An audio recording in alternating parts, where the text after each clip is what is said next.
আমরা দুটো দই টেস্ট করে তোমাদেরকে বলবো যে কোনটা বেশি ভালো খেতে।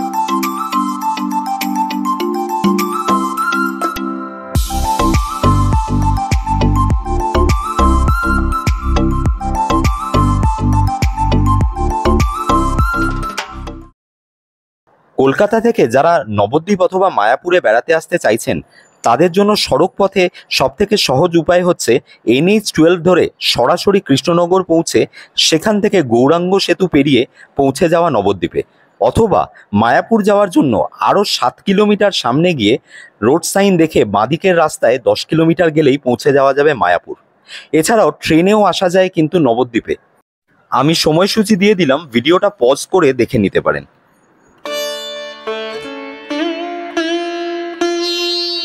সবাইকে স্বাগত আমাদের নতুন সিরিজে। আজকে 25শে অগস্ট 2024 এবং আমরা এসেছি মায়াপুর এবং নবদ্বীপ দর্শন করতে। আজকে 25শে আগস্ট এবং কালকে 26শে আগস্ট তোমরা জানো যে জন্মাষ্টমী, এবং সেই উপলক্ষে মায়াপুর এবং নবদ্বীপ কিভাবে সেজে উঠেছে সেটাই আমরা ঘুরে দেখব এই দুদিন মূলত। এবং আমরা আজকে এখানে এসেছি সকালবেলা মায়াপুরে, এখন ঘড়িতে সময় দুপুর 12টা। আমরা স্টে করব আজকে গদা ভবনে, সেই রুমের ট্যুর আলাদা করে তোমাদেরকে দেব। এবং আজকে আমাদের প্ল্যানটা হচ্ছে বেসিক্যালি আমরা নদীর ওই পারে যাব, যেখানে আমরা নবদ্বীপের যে সমস্ত জায়গাগুলো রয়েছে সেগুলো ঘুরে দেখব, তারপর এখানে সন্ধ্যেবেলা থাকবো। চলো আজকে শুরু করা যাক নবদ্বীপ দর্শনের আমাদের এই ভিডিও। মায়াপুর থেকে নবদ্বীপ যেতে গেলে প্রথমে যেতে হবে ফেরিঘাটে। এই ফেরিঘাটের দূরত্ব ইসকন টেম্পল থেকে 2 কিলোমিটার মতো। তার জন্য পাওয়া যাবে টোটো, ভাড়া নেবে 10 টাকা। মায়াপুর থেকে নবদ্বীপ যাওয়ার এই টিকিট কাউন্টার থেকে আমরা 10 টাকা দিয়ে লঞ্চের টিকিট কাটলাম। এই সামনে যে রাস্তাটা চলে যাচ্ছে এখানে পাওয়া যায় নৌকার টিকিট, ভাড়া পড়ে 5 টাকা।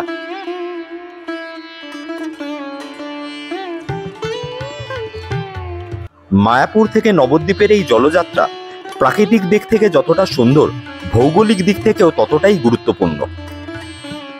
এখানেই কিন্তু জলঙ্গি নদী এসে মিশছে ভাগীরথী নদীর সাথে। তোমরা দেখলে যে আমরা লঞ্চের টিকিট কেটে চলে এলাম আর কি লঞ্চ ঘাটে, এবং লঞ্চে উঠেও গেছি। এবং এই লঞ্চটা বেসিক্যালি নিয়ে যাবে আমাদের নবদ্বীপ ঘাটে, এবং নবদ্বীপ ঘাটে গিয়ে ওখান থেকে আমরা একটা টোটো বা অন্য যা অপশন রয়েছে সেটা বুক করব এবং পুরো নবদ্বীপটা ঘুরবো। তো এই লঞ্চ যাত্রাটা কিন্তু যথেষ্ট মনোরম, খুব একটা বড় ডিস্টেন্স নয়, কিন্তু দুটো নদীর হচ্ছে সংযোগস্থল। এবং মানে আমি জানি না এখানে মোবাইলের ক্যামেরায় হয়তো অতটা ভালো আসবে না, বাট আমরা DSLR-এ দেখানোর চেষ্টা করব তোমাদেরকে যে দুটো নদীর কিন্তু মিলনস্থলে জলের রং কিন্তু একদম আলাদা। মানে একটা ভাগীরথী এবং আর একটা জলঙ্গি, লোকাল যারা তারা যমুনা বলছে। যাই হোক, কিন্তু সেটা যেটাই হোক না কেন, দুটো জলের রং আলাদা এবং সেটা কিন্তু ডিস্টিংগুইশ এখান দিয়ে আমরা দেখতে পাচ্ছি। চেষ্টা করছি তোমাদেরকেও দেখা। বাঁদিক থেকে ভাগীরথী নদীর জল এবং ডান দিক থেকে জলঙ্গি নদীর জল একসাথে মিলে এখানে একটা কিন্তু সঙ্গম তৈরি হচ্ছে। 1407 শকাব্দ অর্থাৎ ইংরেজি 1486 সালের ফেব্রুয়ারি মাসে ফাল্গুনী পূর্ণিমার দিন নবদ্বীপের শ্রীধাম মায়াপুর নামক স্থানে শ্রী চৈতন্য মহাপ্রভু আবির্ভাব করেন। তার পিতা জগন্নাথ মিশ্র ছিলেন একজন মহান ব্রাহ্মণ পণ্ডিত। তার আদি নিবাস ছিল শ্রীহট্টে, কিন্তু ছাত্রাবস্থায় শিক্ষা লাভের জন্য তিনি নবদ্বীপে আসেন, কেননা সেই সময়ে নবদ্বীপ ছিল শিক্ষা এবং সংস্কৃতির একটি প্রধান কেন্দ্র। নবদ্বীপেই তিনি শচীদেবীকে বিয়ে করেন এবং তাদের 10ম সন্তান বিশ্বম্ভর পরবর্তীকালে নিমাই পণ্ডিত রূপে প্রসিদ্ধ হন। তার জীবনের প্রথম 24টি বছর তিনি নবদ্বীপেই কাটান। তারপর সন্ন্যাস গ্রহণ করার পরে তার নাম হয় শ্রীকৃষ্ণ চৈতন্য মহাপ্রভু, এবং ভগবানের দিব্য নাম সমন্বিত হরে কৃষ্ণ মহামন্ত্র সূচনা করেন।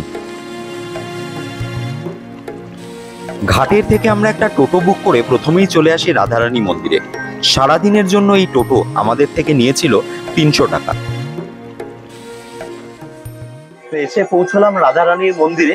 তো মন্দিরে একটা সংস্করণের কাজ চলছে, সেই কারণে বিগ্রহ এখন ওপরে রাখা আছে, সেটাই দেখতে যাচ্ছি।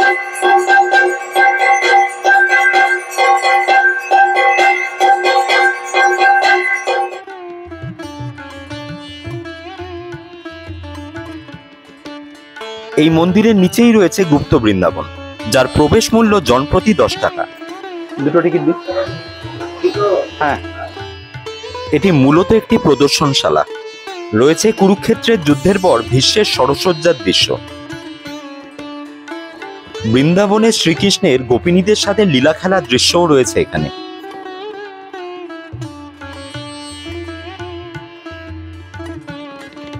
রয়েছে নিমাইয়ের ষোড়শী স্ত্রী বিষ্ণুপ্রিয়াকে ছেড়ে সন্ন্যাসে যাওয়ার দৃশ্য। চৈতন্য মহাপ্রভু একবার বৃন্দাবন যাওয়ার জন্য ঝাড়খণ্ডের বনের মধ্যে দিয়ে যাচ্ছিলেন।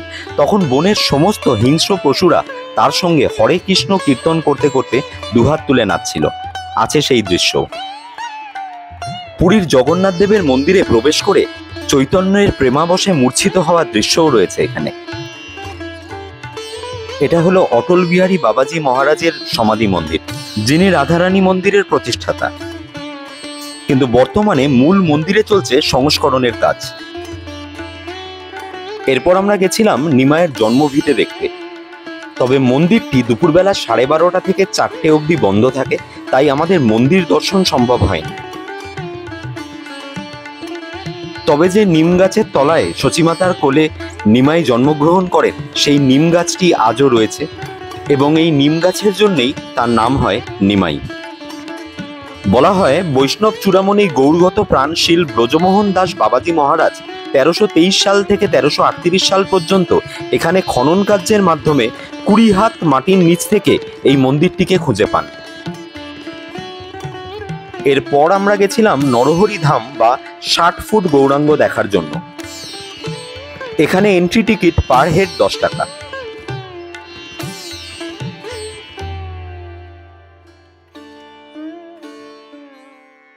এই স্থানের প্রধান আকর্ষণ 60 ফুটের গৌরাঙ্গর মূর্তি হলেও এখানে কিন্তু গৌরাঙ্গের জীবনের বিভিন্ন ঘটনা এবং শ্রীকৃষ্ণের জন্মের বিভিন্ন ইতিহাস বিভিন্ন মডেলের মাধ্যমে দেখানো আছে।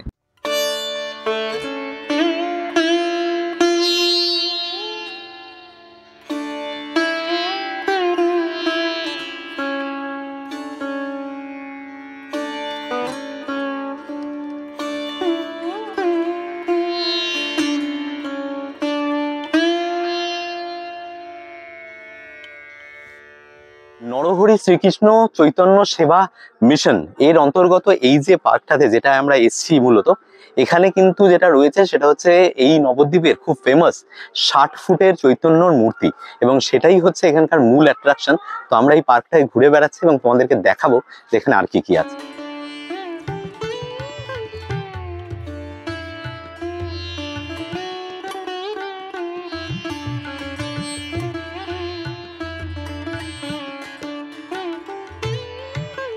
গুপ্ত বৃন্দাবনের প্রদর্শনীর সাথে এখানে কিছু মিল থাকলেও এগুলি আকারে এবং আয়তনে তার থেকে অনেক বড়।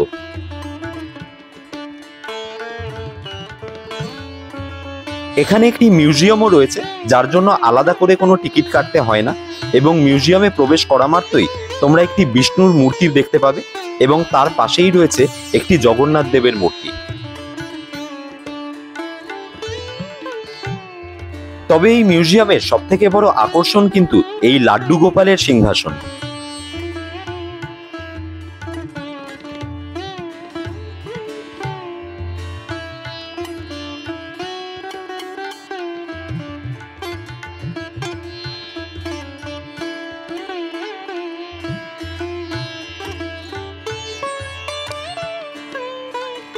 পাশেই রয়েছে বিষ্ণুর নরসিংহ অবতারের একটি মূর্তি।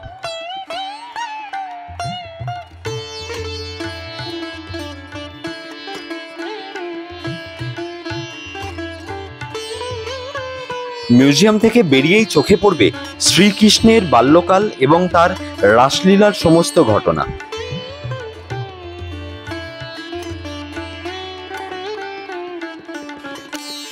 জন্মাষ্টমীর প্রাক্কালে এগুলো দেখতে বেশ ভালো লাগছিল।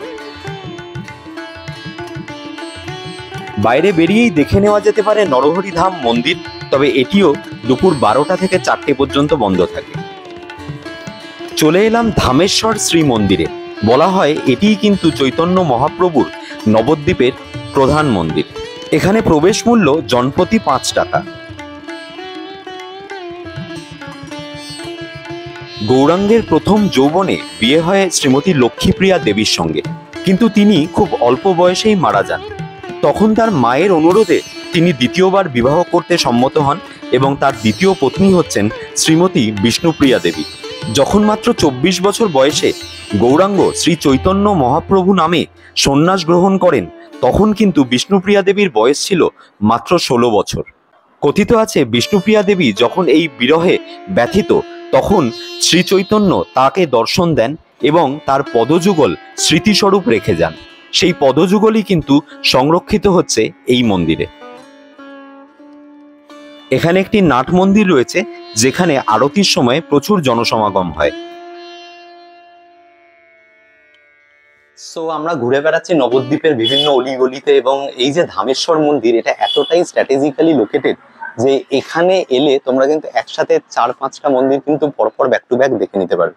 এটাই হচ্ছে এই জায়গাটার অ্যাডভান্টেজ, এবং এখানে পরপর যে মন্দিরগুলো আমরা দেখছি সেগুলো তোমাদেরকে দেখাবো।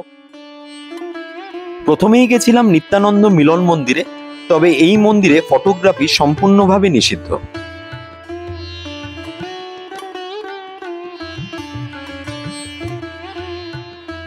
এই মন্দিরের ঠিক বিপরীতেই রয়েছে সোনার গৌরাঙ্গ মন্দির, যার প্রবেশ মূল্য 5 টাকা।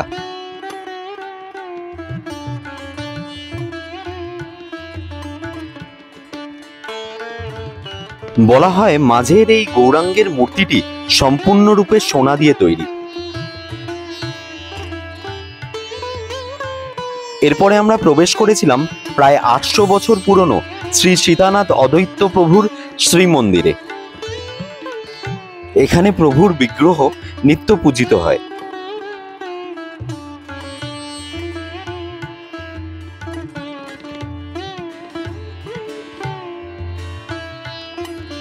এই মহাপ্রভু পাড়ায় ইতিউতি ছড়িয়ে ছিটিয়ে রয়েছে কিন্তু বিষ্ণুপ্রিয়া দেবী এবং শ্রী চৈতন্য দেবের বিরহের বিভিন্ন গাথা। হাতে সময় থাকলে সেগুলোও কিন্তু ঘুরে দেখে নিতে পারেন।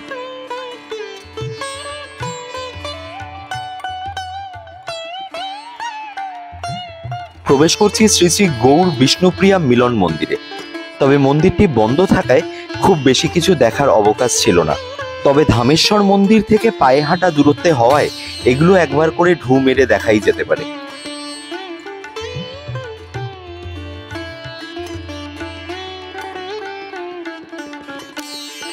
প্রবেশ করছি নবগৌরাঙ্গ দেবের মন্দিরে। এই মন্দির কিন্তু বিষ্ণুপ্রিয়া দেবীর বংশজের দ্বারা পরিচালিত হয়। বলা হয় এখানে 500 বছরেরও বেশি পুরনো সোনার গৌরাঙ্গ প্রতিষ্ঠিত আছে। সোনার গৌরাঙ্গ নবদ্বীপের সবথেকে প্রাচীন মন্দির, আদি মন্দির। মহাপ্রভু যখন সন্ন্যাসী গিয়েছিলেন, তার 5 বছর পর একবারই ধামে ফিরে আসেন। ফিরে আসার পর আমাদের যে আগের মন্দির দেখেছেন ধামেশ্বর মন্দির, ওখানে মহাপ্রভুর চরণ পাদুকা আছে। মা বিষ্ণুপ্রিয়া দেবীকে দিয়ে যান সেবা পুজো করার জন্য। বিষ্ণুপ্রিয়া নিজে হাতে সেবা পুজো করতেন। আর ভক্তদের সান্ত্বনা দেওয়ার জন্য মহাপ্রভুর আদেশে এই বিগ্রহ প্রতিষ্ঠা হয়। 450 থেকে 500 বছরের কাছে। এখান থেকে ফাইনালি আমরা আরো দুটো স্পটে যাব, সেগুলো আমরা ঘুরে আমাদের আজকে যে নবদ্বীপের যে তোমার যে ব্লগটা, সেটা আমাদের শেষ হবে গঙ্গার পাড়ে গিয়ে। এবার আমরা প্রবেশ করতে চলেছি পোড়ামাতলা মন্দিরে। এখানে যোগমায়া গৌরলীলা দর্শনের জন্য বিশাল বটবৃক্ষের নিচে অবস্থান করছেন। পাশেই একটি বৃদ্ধ শিবের মন্দির রয়েছে। এর আগে এই পোড়ামা গঙ্গার পূর্ব দিকে মাধায়ের ঘাটের কাছে ছিলেন, কিন্তু গঙ্গা ভেঙে যাওয়ার কারণে ভক্তরা এটি গঙ্গার পশ্চিম পাশে নিয়ে আসেন এবং এই পোড়ামার মন্দির পুনর্স্থাপিত হয়।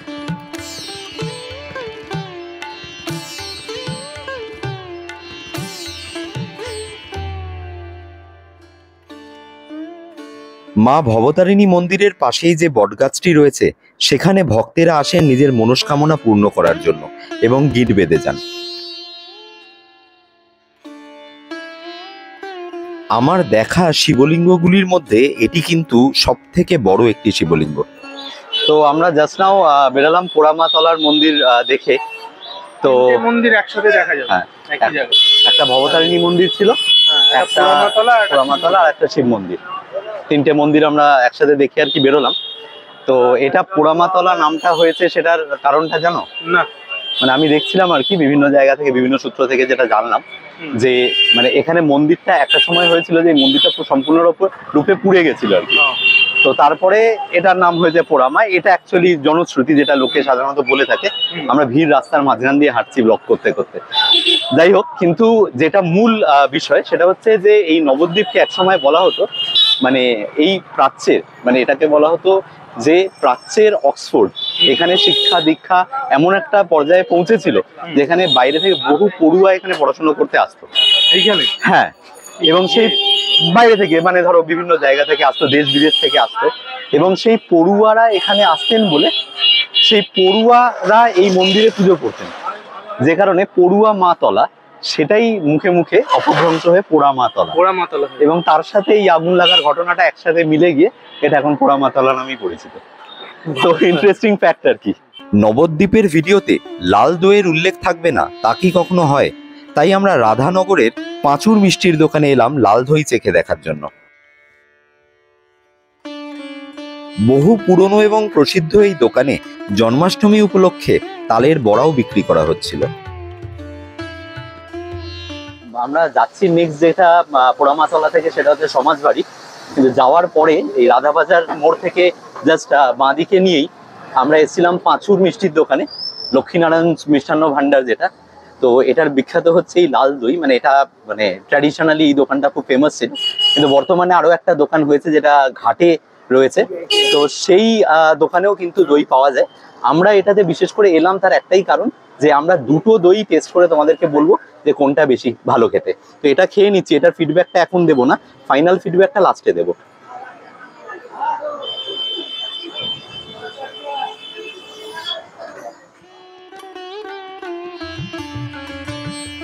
এখান থেকে আমরা চলে গেছিলাম সমাজবাড়ি আশ্রম দেখতে। আশ্রমের মূল গেটটি নহবতখানার আদলে তৈরি এবং দেখতে অতীব সুন্দর।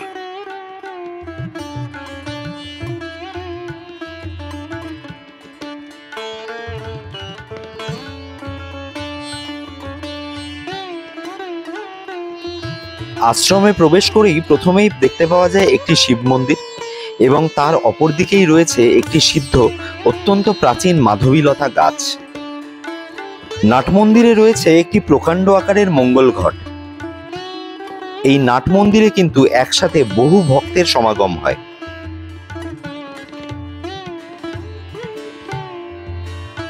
মূল মন্দিরটি অবশ্য দুপুরবেলা বন্ধ থাকে এবং বিকেল 4:30টার সময় আবার খোলে। এখান থেকেই আমরা রওনা দিই ঘাটের উদ্দেশ্যে, এবং সম্পূর্ণ ট্রিপটা আমরা শেষ করি মাত্র 2 ঘন্টা সময়।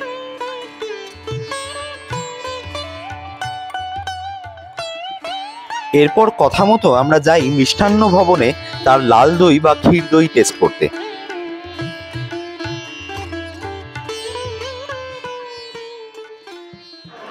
তো আমরা একেবারে নবদ্বীপ ঘাটের সামনে চলে এসেছি, এখান থেকে আমরা পার হব।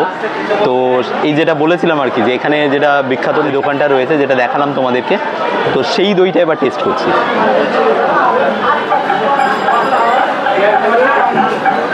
ভালো, কেননা ওটার থেকে মিষ্টিটা একটুখানি কম, এটা চিনি মিষ্টি যেহেতু মিষ্টিটা একটুখানি কম, আর ভালো। ওটার তুলনামূলক তো আমি যদি বলো আমি বলবো ভালো। হ্যাঁ, মানে এক্স্যাক্টলি, মানে আমি সত্যি কথা বলতে নবদ্বীপের ক্ষীর দই নিয়ে যে হাইপটা রয়েছে সেটা নিয়ে কিছুটা ডিসহার্টেন, মানে সত্যি কথা একদম মানে অনেস্ট রিভিউ এটা, যে হাইপ রয়েছে যে অসাধারণ দই, আমি বলবো অন্তত আমার ক্ষেত্রে নয়, কলকাতায় এর থেকে অনেক ভালো দই আমরা খাই, এবং সেখানে এটা ওভার প্রাইসড। মানে এখানে নেওয়া হলো 100 গ্রামের দাম হচ্ছে 27 টাকা, ওখানে নিল 25 টাকা, এবং দুটোর কম্পারিজনসে ডেফিনেটলি এটা ভালো, যেটা ঘাটের সামনে। তো এটা ডেফিনেটলি ভালো, কিন্তু অতটাও ভালো নয় যতটা আমাদের কলকাতায় যে সমস্ত দইগুলো পাওয়া যায়। তো অযথা আমার মনে হয় এখানে এলে চেখে দেখার জন্য 100-200 গ্রাম খেয়ে দেখা এই অবধি ঠিক আছে। বাড়ি নিয়ে যাব ট্রেনে করে, বাসে করে, গাড়িতে করে, আমার মনে হয় না মানে অতটা ওয়ার্থ যে 1 কেজি 2 কেজি নিয়ে যাওয়ার মতো যেরকম হাইপ শুনতে পাওয়া যায়।